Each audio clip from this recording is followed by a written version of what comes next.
eu acho que no mata-mata as distâncias elas se encurtam. É claro que o Botafogo tem mais recurso, é um time que está mais acostumado com isso. Claro que teve a mudança de técnico recente, o Vasco tem essa busca pela identidade de jogo, conseguiu reagir rapidamente, inclusive no jogo de ida, né? Porque o Arthur Cabral fez o gol no início e o Jair conseguiu empatar ali menos de 10 minutos depois. Depois a gente viu um jogo meio equilibrado, muitas vezes truncado.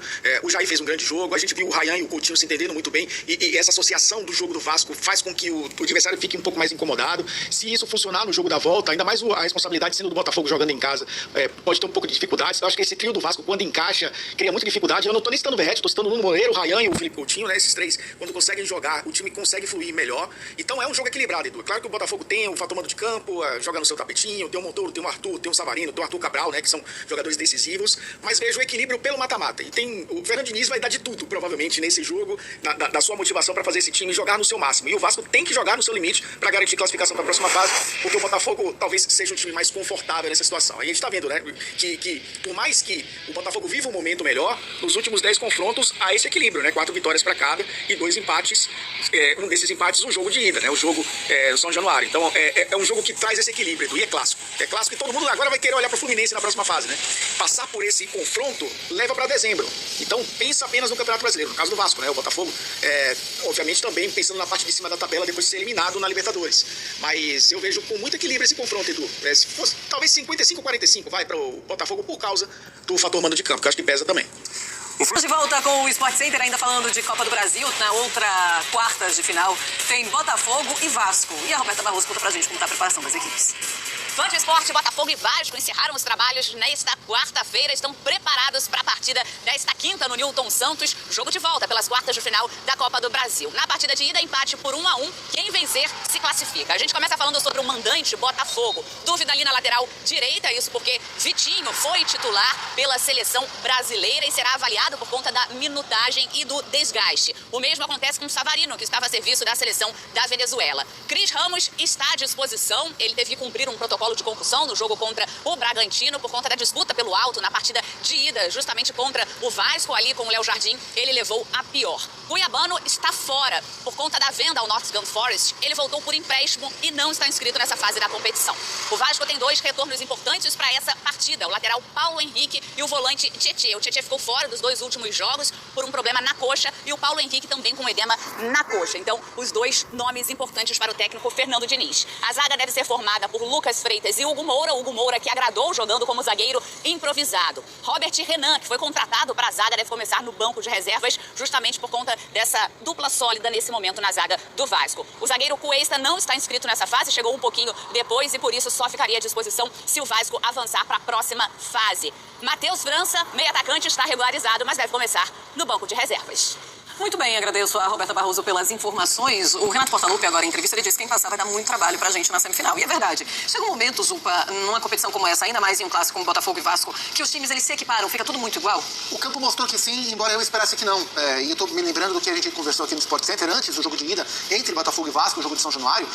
E eu lembro que eu esperava, e acho que o André também, por exemplo, em comparação com o Clássico Mineiro, a gente esperava um equilíbrio maior entre Cruzeiro e Galo do que entre Botafogo e Vasco. Essa foi a conversa. O esperado era que o Botafogo se destacasse porque ele é substancialmente melhor do que o Vasco. Agora, não só igualou-se as coisas no jogo de ida, como o Vasco foi melhor que o Botafogo no jogo de ida. Quem teve mais chance de vencer o jogo de São Januário que a gente vê aqui no telão, no primeiro gol do Arthur Cabral, foi o Vasco da Gama. Então, o campo mostra que sim. Se eventualmente o Vasco eliminar o Botafogo na quinta-feira, famoso amanhã, e pegar o Fluminense na semifinal, mesmo o Fluminense sendo melhor do que o Vasco, a essa altura, o Vasco no campo tem mostrado que nesses jogos pode brigar. Então, acho que traz esse componente, embora o Botafogo seja melhor. Eu acho que se a semifinal for Botafogo e Fluminense, o Botafogo vai ter vantagem. Se a semifinal for Fluminense e Vasco, o Fluminense, para mim, uma ligeira vantagem. Botafogo e Vasco tem alguma vantagem para esse Botafogo, André? Eu entendia que havia uma vantagem teórica bem visível para o Botafogo. Teórica porque antes de 2 confrontos em mata-mata, as coisas elas ficam muito equilibradas, principalmente quando a rivalidade está em campo, e é o caso. E eu acho que também, bem pela rivalidade, o primeiro jogo surpreendeu muita gente, pelo menos nós aqui, em relação ao Vasco, em casa é verdade, com o seu público, mas com um time tecnicamente inferior, ter sido melhor do que o Botafogo na maior parte do jogo e ter jogado mais para a gente entender se que mereceu a vitória na primeira partida. O segundo jogo, ele é um jogo diferente, né? Porque as coisas se decidem, evidentemente. Então, às vezes, treinadores estão um pouco mais dispostos a correr riscos desde o início ou mostram uma disposição ao longo do jogo para se arriscar mais. Mas eu acho que agora a coisa está absolutamente equilibrada. E quem achar, né, e compreende-se, e vamos respeitar, que o Botafogo continua mais próximo da vaga na próxima fase, porque tem um time tecnicamente melhor e agora joga em casa, talvez tenha de se limitar à questão do campo, do Botafogo ser mandante, estar ao lado do seu torcedor, porque futebol por futebol até agora quem mostrou mais foi o Vasco. Salve, salve família vascaína, V12, para trazer uma pequena análise do jogo entre Vasco e Botafogo de logo mais no estádio Newton Santos, o famoso Engenhão. No meu ponto de vista, vai depender muito de alguns atletas. PH, se estiver 100%, Tietê, 100%, Felipe Coutinho e o Nuno Moreira. Porque eles dão vida a esse Vasco. PH na recomposição, na sua força para atacar e essas roubadas de bola, ele faz isso muito bem. E Felipe Coutinho, né, na associação com o Tietê, com o Nuno Moreira e o Ryan. Eu queria trazer um ponto que pode trazer uma discordância ou uma dúvida, né? Porque nós temos o nosso capitão, a liderança hoje maior do grupo é o Pablo Verrete, né? Todo o seu histórico em jogos decisivos, vamos lembrar dos jogos das quartas de finais do ano passado contra o Atlético Paranaense, acho que o Vasco perdeu, foi o Ryan, né? E foi expulso o Ryan e o Vasco ficou com um homem a menos, tomou 2-0, buscou 2-1 e nesse 2-1 foi para os pênaltis e o Verrete fez o gol da classificação. O que eu queria trazer aqui, eu hoje, por ser um jogo que eu acredito que seja um jogo com muita velocidade e intensidade, eu colocaria o Matheus França para fazer essa dobradinha com o Felipe Coutinho, de ir buscar a bola, conduzir junto com o Tietê. O Coutinho faz muito, ficar flutuando junto com o Matheus França. O próprio falso 9, que o Coutinho fez muito isso no jogo contra o time do Santos, fez 2 gols, né? Se a gente vê o gol, um foi de infiltração e o outro gol foi de um camisa 9. Ele recebeu a bola dentro da área, ajeitou o corpo e deu aquela chapada firme dele, característica. Por quê? Que eu vou torcer para que o Vasco vença o jogo. Acredito que vai ser 3-2 para o Vasco, mas pode ser que vá para os pênaltis. E indo para os pênaltis, o Vasco tem eu vejo uma confiança no Pablo Verrete de suportar o peso da pressão do jogo em entrar no decorrer do segundo tempo, até mesmo no lugar do Matheus França, que não vai aguentar jogar os 90 minutos, e ele entraria no lugar do Matheus França e teria um homem de referência para segurar uma bola, ou até mesmo para mudar um esquema do jogo se precisar fazer mais chuveirinhos na área. Eu gostaria da tua opinião e, obviamente, eu vou pedir aquela inscrição, aquela moral no nosso canal.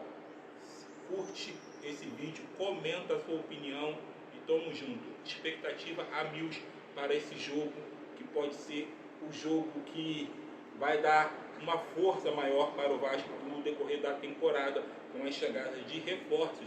O Vasco encorpa o grupo e tem grandes possibilidades de chegar às finais da Copa do Brasil. Tamo junto, galera. Curte o canal e se inscreve. Tamo junto, tropa. Exatamente, Renato. Nós estávamos conversando, o Vasco é esse time que você acaba duvidando, mas não dá pra cravar que não... Eliminá-lo. Exatamente, não pode. A gente pode ver essa noite um Vasco que jogou contra o Santos e um Vasco que jogou contra o Juventude, né? 8 a 80. Então, assim, o Diniz ainda está tentando encontrar, enquanto do outro lado já tem o Botafogo, mesmo com algumas dificuldades, né, ao decorrer dessa temporada, perda de algumas peças, o Botafogo é muito mais, assim, organizado e equilibrado. Então, assim, eu dou uma leve vantagem pro Botafogo, mas não dá pra desacreditar do Vasco, não. Tem favorito, Rona? Para mim, o Vasco. com todos esses ingredientes que tem as duas equipes, o Diniz, ele tem, assim, eu entendo até a linha do Cicinho, porque o Diniz ou ele ganha de muito ou ele perde também de muito. Quando o time dele não encaixa, quando ele não consegue estudar o adversário e achar essa peça para fazer a diferença. Então eu acho que ele teve esse tempo todo e ele vai conseguir encaixar dessa vez. E o Vasco aí com o Pedrinho e com o Diniz vai conseguir uma grande vitória hoje. Por quê? Mas ele não joga. Por quê? Não, porque tá, aí que tá. É o em volta do Vasco que vai fazer a diferença. Porque o Diniz é um cara que trabalha muito o campo. E o Vasco precisa desse carinho. E já foi dado pelo Pedrinho e agora o Diniz vai alinhar essa equipe. E já vou falar até meu palpite aqui. Eita. 2-0 pro Vascão hoje. Na casa do Botafogo. Na casa do Botafogo que está No ali. tapetinho. Porque o filho do Ancelotti, não sei se viajou junto lá pra Bolívia, tá com falta de ar. Não foi, então não tá sem falta de ar, tá respirando normal. Eu diria o seguinte, hoje é a noite do Vascão. Tá com cara de Vascão hoje. Tô contigo. Tá vendo aí? Tô com ele, Renato. Eu acredito bastante no desempenho do Vasco. O Vasco jogou melhor no primeiro jogo confronto, apesar que jogou em casa. Mas como é aquela coisa assim do incógnito. O Vasco é aquela coisa, mas eu acredito que encaixou muito bem com o jogo do Botafogo. Então eu acredito assim, com o tempo de trabalho, o Diniz está colocando a sua maneira de jogar, os jogadores estão já entendendo melhor como é o jogo do Diniz. Então eu acredito que o Vasco leva uma vantagem nesse jogo. Cicinho, palpite. Não, tô sentindo. Não tô com vocês, não. 2-0, Botafogo. Então, só pra igualar as coisas aqui, pelo menos antes do jogo, 2-1 pro Botafogo. Botafogo? Botafogo, bebê. É Vascão hoje. 1-0 Vasco. 1-0? Tá 1-0 bom, Vasco. Que coisa.